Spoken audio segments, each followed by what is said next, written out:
Hello friends, இன்னைக்கு பார்க்க போகிற ரெசிபி சில்லுன்னு கூலான ஒரு ரெசிபி தான். இது ஃப்ரூட் கஸ்டர்ட் எப்படி செய்யலான்னு பார்க்கலாம். இந்த சம்மருக்கு இது சூப்பரான டிஷ். வீட்டில் நீங்களும் ட்ரை பண்ணி பாருங்கள்.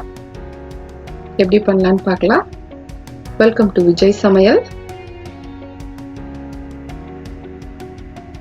கஸ்டர்ட் ஃப்ரூட் செய்கிறதுக்கு ஃபஸ்ட்டு ஒரு பேனில் பால் சேர்த்துக்கிறேன். பால் பார்த்தீங்கன்னா 1 லிட்டர். பால் வந்து தண்ணியாக இருக்கக்கூடாது, நல்லா ஃபேட் மில்கே யூஸ் பண்ணிக்கோங்க. தண்ணி சேர்க்கவும் தேவையில்லை. பால் வந்து நல்லா திக்காக இருக்கணும். இப்போ பால் நம்மளுக்கு நல்லா சூடாயிடுச்சு. அது மேலே கொஞ்சம் நீர் இல்லாமல் நல்லா மிக்ஸ் பண்ணிக்கோங்க. பால் நல்லா நம்மளுக்கு கொதிச்சு வருது. பால் கொஞ்சம் திக்காக ஆகணும், அது வரைக்கும் நம்ம சிம்லே வச்சு மிக்ஸ் பண்ணிக்கிட்டே இருக்கணும். இப்போ நம்மளுக்கு திக்காயிடுச்சு. கஸ்டர்ட் பவுடர் மிக்ஸ் பண்ணுறதுக்கு ஒரு 1/4 கப் பால் சேர்த்துக்கிறேன். நல்லா காய்ச்சி அந்த பாலை வந்து ஆற வச்சிடணும். அந்த ஆறின பாலில் 3 tablespoon custard powder add பண்ணிக்கிறேன். இது பார்த்தீங்கன்னா நிறையா ஃப்ளேவரில் கிடைக்குது. நான் எனக்கு யூஸ் பண்ணுறது வெனிலா ஃப்ளேவர். இதை நல்லா மிக்ஸ் பண்ணிக்கோங்க. சின்ன சின்ன லம்ஸ் கூட இல்லாமல் நல்லா மிக்ஸ் பண்ணிக்கோங்க. 1/2 கப் சுகர் சேர்த்துக்கிறேன். சுகர் பார்த்தீங்கன்னா அவங்கவுங்க டேஸ்ட்டுக்கு தகுந்தாப்புல தான். செக் பண்ணிக்கோங்க, டேஸ்ட் எப்படின்னு சொல்லி செக் பண்ணிக்கோங்க. சுகர் சேர்த்துட்டு நல்லா மிக்ஸ் பண்ணிக்கோங்க. ரெடி பண்ணி வச்சுருக்க இந்த கஸ்டர்ட் மில்கை இது கூட ஆட் பண்ணிக்கலாம். ஃப்ளேம் பார்த்தீங்கன்னா மீடியமாக இருக்கணும், இல்லைன்னா சிம்மில் கூட நீங்கள் வச்சுக்கோங்க. ஹை ஃப்ளேம் இருக்கக்கூடாது.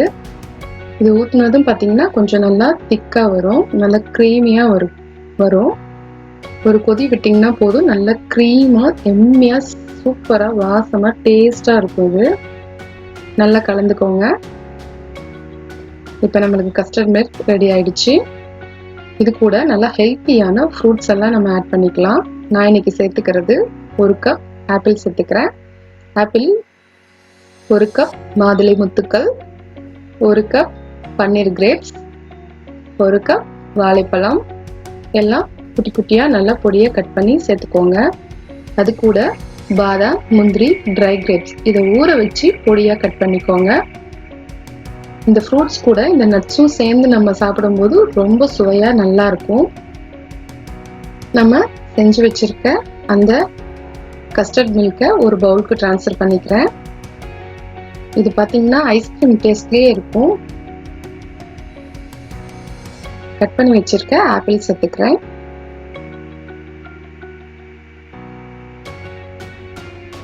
அதே போல் பன்னீர் கிரேப்ஸ். இந்த கிரேப்ஸ் சேர்க்கும் போது சீடை ரிமூவ் பண்ணிட்டு சேர்த்துக்கோங்க, நல்லாயிருக்கும். 1 கப் வாழைப்பழம், மாதுளை முத்துக்கள். எவ்வளோ கலர்ஃபுல்லாக இருக்குது பார்த்தீங்களா? இதே பார்க்கும்போதே சூப்பராக இருக்குல்ல? இதே போல் சாப்பிடும்போது இன்னும் சூப்பராக இருக்கும்.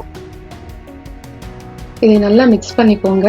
மிக்ஸ் பண்ணிவிட்டு இதை இப்படியும் சாப்பிட்லாம், இல்லைன்னா ஃப்ரிட்ஜில் ஒரு 2 ஹவர்ஸ் வச்சுட்டு நல்லா சில்லுன்னு சாப்பிட்டிங்கன்னா இன்னும் சூப்பராக இருக்கும். ஃப்ரீசரில் வைக்கக்கூடாது, நார்மல் டெம்பரேச்சர்லேயே வைங்க, நல்லாயிருக்கும்.